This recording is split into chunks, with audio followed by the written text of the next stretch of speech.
ઈસનપુરની lotus સ્કૂલને Punjab national બેંકે seal કરી છે। લોન પેટેના 1.25 કરોડ રૂપિયા નહીં ભરતા બેંકે શાળાની સીલ કરી છે। લોટસ સ્કૂલને સીલ કરાતા વિદ્યાર્થીઓનો અભ્યાસ પણ જોખમમાં મુકાયો છે।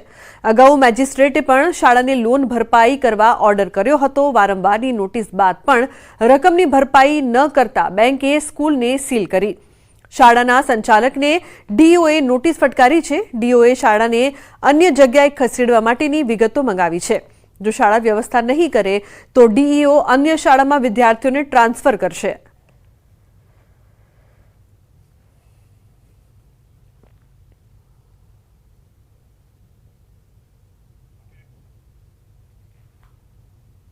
पंजाब नेशनल बैंक द्वारा शाला ने सील करवामां आवेली छे। विद्यार्थीओने वैकल्पिक व्यवस्था माटे तात्कालिक स्थळ नक्की करी अने अहींया कचेरीमां जाणकारी आपवा माटे कह्युं छे। विद्यार्थीओने वालीओ साथेनी मीटिंग अमारा शिक्षण निरीक्षक करी देशे अने बिल्कुल 2 दिवसमां एमने वैकल्पिक स्थळ साथे उपस्थित रहेवा सूचना आपी छे।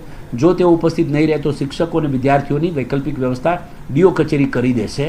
अमदावादना ईसनपुर विस्तारमां आवेली लोटस स्कूलना विद्यार्थीओनुं भावी जोखममां जोवा मळी रह्युं छे। पंजाब नेशनल बेंके आ स्कूलने सील मार्युं छे। सीधा दृश्य आपने बतावीश कि हाल आप जे आ दृश्य जोई शको छो कि ईसनपुर विस्तारमां आवेली लोटस उच्चतर माध्यमिक स्कूल छे जेने बेंके सील मार्युं छे। लोन पेटे 1.25 करोड़ जे स्कूलना संचालकोए नहीं भरता बेंके सील मार्युं छे। अगाऊ मेजिस्ट्रेटे पण लोन भरपाई करवा माटे ऑर्डर कर्यो हतो अने वारंवार नोटिसो आप्या बाद पण रकम भरपाई करवामां नहीं आवता बेंके सील मार्युं छे अने जेना कारणे अहींया अभ्यास करता 300 थी पण वधु विद्यार्थीओ छे के जेनुं भावी जोखमायुं छे। केमेरामेन पंकज मकवाणा साथे संजय टांक, न्यूज़ 18 गुजराती, अमदावाद। તો અરવલ્લી જિલ્લાના મોડાસા શહેરમાં નબળી ગુણવત્તાના ગરનાળાથી સ્થાનિકો પરેશાન છે। નાલંદા 2 સોસાયટીમાં કેનાલ ઉપર સોસાયટીને જોડતા નબળા ગરનાળાની જાણ રહીશોએ તંત્રને કરી હતી, જેને લઈને અન્ન અને પુરવઠા મંત્રી ભીખુસિંહ પરમારે સ્થળ નિરીક્ષણ કર્યું। સ્થાનિકોએ મંત્રીને નાલંદા 2 અને માલપુર રોડ પરની ઓમનગર સોસાયટીના હલકી ગુણવત્તાના રોડ પર બતાવ્યા। મંત્રીએ કેનાલ ખાતાના અધિકારીઓ અને નગરપાલિકાના ચૂંટાયેલા કોર્પોરેટરને સૂચના આપી। સત્વરે રોડ અને ગરનાળાનું કામ ફરીથી શરૂ કરવાનું તેમણે જણાવ્યું। કોઈપણ સંજોગોમાં ક્વોલિટીમાં કોઈ આપણે બોછોડ કરવાની નથી। ક્વોલિટી તો જોઈએ એટલે મારો પણ આગ્રહ છે અને અધિકારીઓને પણ કીધું છે કે ભાઈ હવે તમે ક્વોલિટી ઉપર પૂરું ધ્યાન આપો અને વારે ઘડીએ નાગરિકોને આવી ફરિયાદો આવે અને 1-2 મહિનામાં રોડ તૂટી જાય એ વ્યાજબી નથી અને કેટલીક ભૂલો દેખાઈ છે મને અને એને મેં સૂચન કર્યું છે એમને। તો કચ્છના મુન્દ્રામાં કામદારોના જીવ જોખમમાં મૂકનાર બેદરકાર નીલકંઠ સ્ટીલ સામે અંતે પોલીસ ફરિયાદ નોંધાઈ છે। પોલીસે જાતે ફરિયાદી બનીને ગુનો નોંધ્યો। મુન્દ્રાના વડાલામાં નીલકંઠ સ્ટીલ કંપનીમાં 13 તારીખે ઘટના બની હતી, જેમાં કોઈપણ સેફટીના સાધનો વગર બેદરકારી દાખવી 19 કામદારોના જીવ જોખમમાં મૂક્યા હતા। 13 તારીખે સાંજે 50 ફૂટ ઊંચા માછડા પર કામદારો સેફટીના સાધનો વગર કામ કરી રહ્યા હતા, ત્યારે માછડો તૂટી પડતા કામદારો નીચે પટકાયા, જેમાં એક મહિલાનું મોત થયું, જ્યારે અન્ય 18 કામદારો ઇજાગ્રસ્ત થયા હતા।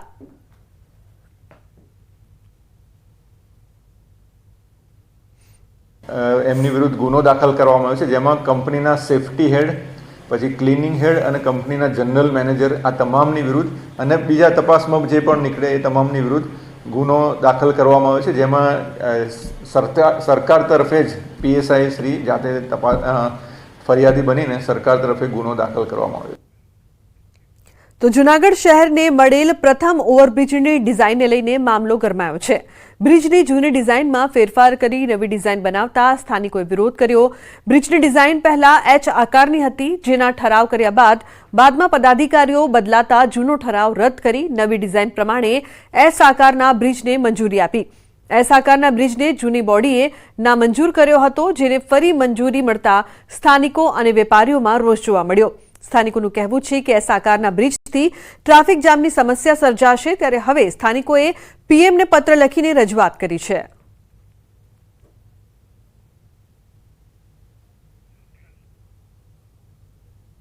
જે નવી ડિઝાઇન જે એસ આકારની બદલાવવામાં આવી છે તે ડિઝાઇનથી ગિરિરાજ, જોશીપરા અને અન્ય શહેરીજનોને ઘણી મુશ્કેલ પડી શકે તેમ છે. એ બાબતની રજૂઆત અમે જૂનાગઢના પદાધિકારીઓ, સાંસદ સભ્ય, ધારાસભ્ય શ્રી અને મુખ્યમંત્રી શ્રીને પણ કરેલ છે. જે એસ આકારનો ઓવરબ્રિજ બને છે જેનાથી જનતાને ખૂબ જ મુશ્કેલીઓ થાય છે, ટ્રાફિકની સમસ્યા રહેવાની છે. તો એટલા માટે આમાં જો કંઈ નિર્ણય નહીં આવે તો છેલ્લે તો એક આંદોલન સિવાય બીજો કોઈ રસ્તો આમાં દેખાતો નથી. આખા બ્રિજની ડિઝાઇન અચાનક પાછી બદલી ગઈ અને એચ આકારમાંથી એસ આકારની થઈ ગઈ અને 4 લેન તો એમાંથી 2 લેન થઈ ગયો. આવી રીતના જે લોકોને એક દુવિધાપૂર્ણ જે આ બ્રિજ બનશે એનાથી વધારે અમુકની મુશ્કેલીઓ ઊભી થશે. કારણ કે મુખ્ય રોડ ઉપર આ પિલોર આવે છે, જ્યારે પેલા બ્રિજમાં સરકારી જગ્યાઓ ઉપર બ્રિજ તો મોરબીમાં યુવક પર કાર ચડાવીને હત્યાનો પ્રયાસ કરવામાં આવ્યો છે. રંગપરની સિરામિક ફેક્ટરીની આ સમગ્ર ઘટના નોકરી કરતા યુવકને માર મારીને હત્યાનો પ્રયાસ કરવામાં આવ્યો. સિરામિક માલિકે કાર ચડાવીને હત્યાનો પ્રયાસ કર્યો. ખોટું જીએસટી બિલ બનાવવાની ના પાડતા હત્યાનો પ્રયાસ કરવામાં આવ્યો. પોલીસ માત્ર અરજી લઈને સંતોષ માન્યો હોય તેવી પણ વાત કરવામાં આવી રહી છે. યુવકે પોલીસને જાણ કરતા માલિકે ફરી ધમકી આપી. પોલીસે ઘટનાના 10 દિવસ બાદ ગુનો નોંધ્યો. તો એસપીને રજૂઆત કરવામાં આવી, તેમ છતાં પણ પોલીસે 10 દિવસ બાદ ગુનો નોંધ્યો હતો. નોકરી કરતા યુવકની હત્યાનો પ્રયાસ કરવામાં આવ્યો હતો. પહેલા માર માર્યો અને પછી કાર ચડાવીને હત્યાનો પ્રયાસ પણ કરવામાં આવ્યો. મહત્વની વાત એ છે કે સિરામિક માલિકની આજે સમગ્ર કરતૂત છે તે સીસીટીવીમાં પણ કેદ થઈ, છતાં યોગ્ય સમય પર કાર્યવાહી કેમ ન કરવામાં આવી? કેમ પોલીસે માત્ર અરજી લઈને સંતોષ માન્યો? તે પણ એક મોટો સવાલ અહીં ઉપસ્થિત થઈ રહ્યો છે. પોલીસે હજી સુધી કોઈ કાર્યવાહી કરેલ નથી અને કાર્તિકભાઈ હજી સુધી પોલીસ સ્ટેશને હાજર પણ નથી થયેલ અને ખુલ્લેઆમ રખડે છે. અને ત્યારબાદ પણ એને ફોન આવેલો હતો અને ધમકી પણ આવેલી છે, એટલે હજી સુધી પોલીસે કોઈ કાર્યવાહી કરેલ નથી. તો અમદાવાદ કલેક્ટર કચેરીમાં સંકલન સમિતિની બેઠક મળી, જેમાં ફરી એકવાર અશાંત ધારો, સરકારી જમીન પરના દબાણના પ્રશ્નો અને સુવિધાના અભાવ સહિતના પ્રશ્નો ગુંજ્યા હતા. દરિયાપુરના ધારાસભ્ય કૌશિક જૈને અશાંત ધારાના પ્રશ્નો ઉઠાવ્યા. દરિયાપુર અને શાહપુરમાં અશાંત ધારો હોવા છતાં હિન્દુઓના મકાનો ભાડા કરાર વગર લઘુમતી સમાજના લોકો ભાડે આપે છે, જેના કારણે આસપાસ વસતા હિન્દુઓ ઘર ખાલી કરી રહ્યા છે. તો સાબરમતી વિધાનસભાના ધારાસભ્ય હર્ષદ પટેલ અને બાપુનગરના ધારાસભ્યએ વધતા જતા દબાણના પ્રશ્નો અંગે કલેક્ટરને રજૂઆત કરી. તેમજ આ સંકલન કમિટીની બેઠકમાં વિપક્ષના ધારાસભ્ય ઇમરાન ખેડાવાલા ફતેવાડી કેનાલમાં ગંદકી નિકાલના પ્રશ્નો, ટ્રાફિકના પ્રશ્નો ઉઠાવ્યા હતા. મહત્વનું છે કે દર મહિને મળનારી સંકલન સમિતિની બેઠકમાં આ જ રજૂઆતો થાય છે, પરંતુ ધારાસભ્યોના કામ નથી થતા એ આ પ્રશ્નો જોતા લાગી રહ્યું છે. ત્યારે આગામી સમયમાં આશા રાખીએ કે પ્રજાકીય પ્રશ્નોનું નિરાકરણ આવે.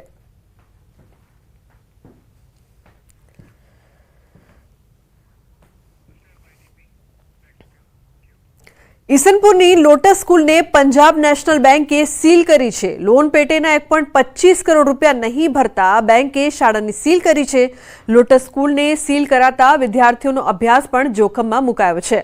અગાઉ મેજિસ્ટ્રેટે પણ શાળાને લોન ભરપાઈ કરવા ઓર્ડર કર્યો હતો. વારંવારની નોટિસ બાદ પણ રકમની ભરપાઈ ન કરતા બેંકે સ્કૂલને સીલ કરી. શાળાના સંચાલકને ડીઓએ નોટિસ ફટકારી છે. ડીઓએ શાળાને અન્ય જગ્યાએ ખસેડવા માટેની વિગતો મંગાવી છે. જો શાળા વ્યવસ્થા નહીં કરે તો ડીઈઓ અન્ય શાળામાં વિદ્યાર્થીઓને ટ્રાન્સફર કરશે.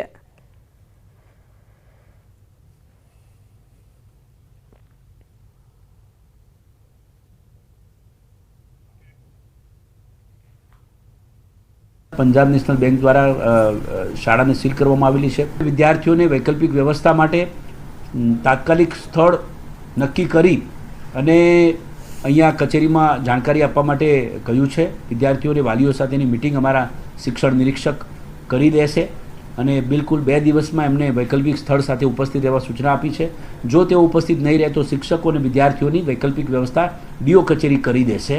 અમદાવાદના ઈસનપુર વિસ્તારમાં આવેલી લોટસ સ્કૂલના વિદ્યાર્થીઓનું ભાવિ જોખમમાં જોવા મળી રહ્યું છે. પંજાબ નેશનલ બેંકે આ સ્કૂલને સીલ માર્યું છે. સીધા દ્રશ્ય આપને બતાવીશ કે હાલ આપ જે આ દ્રશ્ય જોઈ શકો છો કે ઈસનપુર વિસ્તારમાં આવેલી લોટસ ઉચ્ચતર માધ્યમિક સ્કૂલ છે, જેને બેંકે સીલ માર્યું છે. લોન પેટે 1.25 કરોડ જે સ્કૂલના સંચાલકોએ નહીં ભરતા બેંકે સીલ માર્યું છે. અગાઉ મેજિસ્ટ્રેટે પણ લોન ભરપાઈ કરવા માટે ઓર્ડર કર્યો હતો અને વારંવાર નોટિસો આપ્યા બાદ પણ રકમ ભરપાઈ કરવામાં નહીં આવતા બેંકે સીલ માર્યું છે અને જેના કારણે અહીંયા અભ્યાસ કરતા 300થી પણ વધુ વિદ્યાર્થીઓ છે કે જેનું ભાવિ જોખમાયું છે।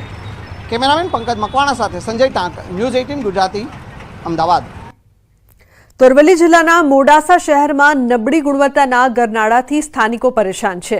નાલંદા 2 સોસાયટીમાં કેનાલ ઉપર સોસાયટીને જોડતા નબળા ગરનાળાની જાણ રહીશોએ તંત્રને કરી હતી, જેને લઈને અન્ન અને પુરવઠા મંત્રી ભીખુસિંહ પરમારે સ્થળ નિરીક્ષણ કર્યું।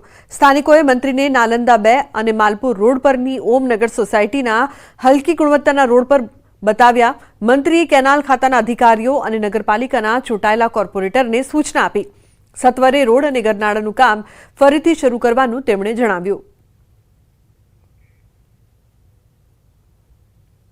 કોઈપણ સંજોગોમાં ક્વોલિટીમાં કોઈ આપણે બોછોડ કરવાની નથી। ક્વોલિટી તો જોઈએ એટલે મારો પણ આગ્રહ છે અને અધિકારીઓને પણ કીધું છે કે ભાઈ હવે તમે ક્વોલિટી ઉપર પૂરું ધ્યાન આપો અને વારે ઘડી નાગરિકોને આવી ફરિયાદો આવે અને 1-2 મહિનામાં રોડ તૂટી જાય એ વ્યાજબી નથી અને કેટલીક ભૂલો દેખાઈ છે મને અને એને મેં સૂચન કર્યું છે એમને।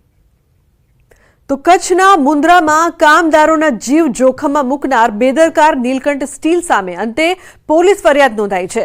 પોલીસે જાતે ફરિયાદી બનીને ગુનો નોંધ્યો।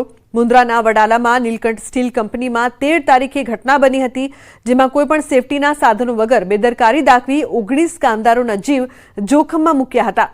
13 તારીખે સાંજે 50 ફૂટ ઊંચા માછડા પર કામદારો સેફટીના સાધનો વગર કામ કરી રહ્યા હતા, ત્યારે માછડો તૂટી પડતા કામદારો નીચે પટકાયા, જેમાં એક મહિલાનું મોત થયું, જ્યારે અન્ય 18 કામદારો ઇજાગ્રસ્ત થયા હતા।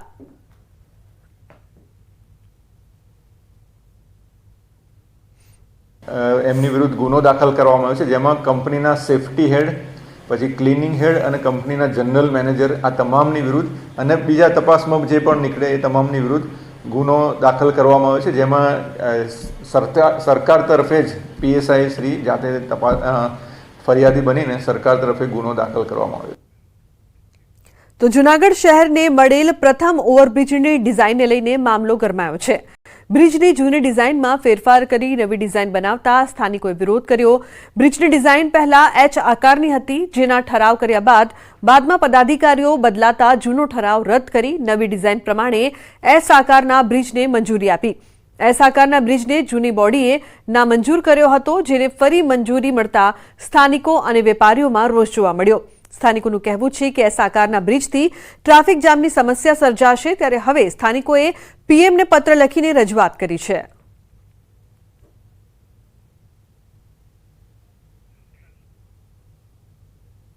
જે નવી ડિઝાઇન જે S આકારની બદલાવવામાં આવી છે તે ડિઝાઇનથી ગિરિરાજ, જોશીપરા અને અન્ય શહેરીજનોને ઘણી મુશ્કેલ પડી શકે તેમ છે। એ બાબતની રજૂઆત અમે જૂનાગઢના પદાધિકારીઓ, સાંસદ સભ્ય, ધારાસભ્ય શ્રી અને મુખ્યમંત્રી શ્રીને પણ કરેલ છે। જે S આકારનો ઓવરબ્રિજ બને છે જેનાથી જનતાને ખૂબ જ મુશ્કેલીઓ થાય છે, ટ્રાફિકની સમસ્યા રહેવાની છે, તો એટલા માટે આમાં જો કંઈ નિર્ણય નહીં આવે તો છેલ્લે તો એક આંદોલન સિવાય બીજો કોઈ રસ્તો આમાં દેખાતો નથી। આખા બ્રિજની ડિઝાઇન અચાનક પાછી બદલી ગઈ અને H આકારમાંથી S આકારની થઈ ગઈ અને 4 લેન હતો એમાંથી 2 લેન થઈ ગયો। આવી રીતના જે લોકોને એક દુવિધાપૂર્ણ જે આ બ્રિજ બનશે એનાથી વધારે અમુકની મુશ્કેલીઓ ઊભી થશે, કારણ કે મુખ્ય રોડ ઉપર આ પિલોર આવે છે, જ્યારે પેલા બ્રિજમાં સરકારી જગ્યા ઉપર બ્રિજ આવે। તો મોરબીમાં યુવક પર કાર ચડાવીને હત્યાનો પ્રયાસ કરવામાં આવ્યો છે। રંગપરની સિરામિક ફેક્ટરીની આ સમગ્ર ઘટના નોકરી કરતા યુવકને માર મારીને હત્યાનો પ્રયાસ કરવામાં આવ્યો। સિરામિક માલિકે કાર ચડાવીને હત્યાનો પ્રયાસ કર્યો। ખોટું GST બિલ બનાવવાની ના પાડતા હત્યાનો પ્રયાસ કરવામાં આવ્યો। પોલીસ માત્ર અરજી લઈને સંતોષ માન્યો હોય તેવી પણ વાત કરવામાં આવી રહી છે। યુવકે પોલીસને જાણ કરતા માલિકે ફરી ધમકી આપી। પોલીસે ઘટનાના 10 દિવસ બાદ ગુનો નોંધ્યો। તો એસપીને રજૂઆત કરવામાં આવી, તેમ છતાં પણ પોલીસે 10 દિવસ બાદ ગુનો નોંધ્યો હતો। નોકરી કરતા યુવકની હત્યાનો પ્રયાસ કરવામાં આવ્યો હતો। પહેલા માર માર્યો અને પછી કાર ચડાવીને હત્યાનો પ્રયાસ પણ કરવામાં આવ્યો। મહત્વની વાત એ છે કે સિરામિક માલિકની આજે સમગ્ર કરતૂત છે તે સીસીટીવીમાં પણ કેદ થઈ, છતાં યોગ્ય સમય પર કાર્યવાહી કેમ ન કરવામાં આવી? કેમ પોલીસે માત્ર અરજી લઈને સંતોષ માન્યો? તે પણ એક મોટો સવાલ અહીં ઉપસ્થિત થઈ રહ્યો છે। પોલીસે હજી સુધી કોઈ કાર્યવાહી કરેલ નથી અને કાર્તિકભાઈ હજી સુધી પોલીસ સ્ટેશને હાજર પણ નથી થયેલ અને ખુલ્લેઆમ રખડે છે અને ત્યારબાદ પણ એનો ફોન આવેલો હતો અને ધમકી પણ આવેલી છે એટલે હજી સુધી પોલીસે કોઈ કાર્યવાહી કરેલ નથી.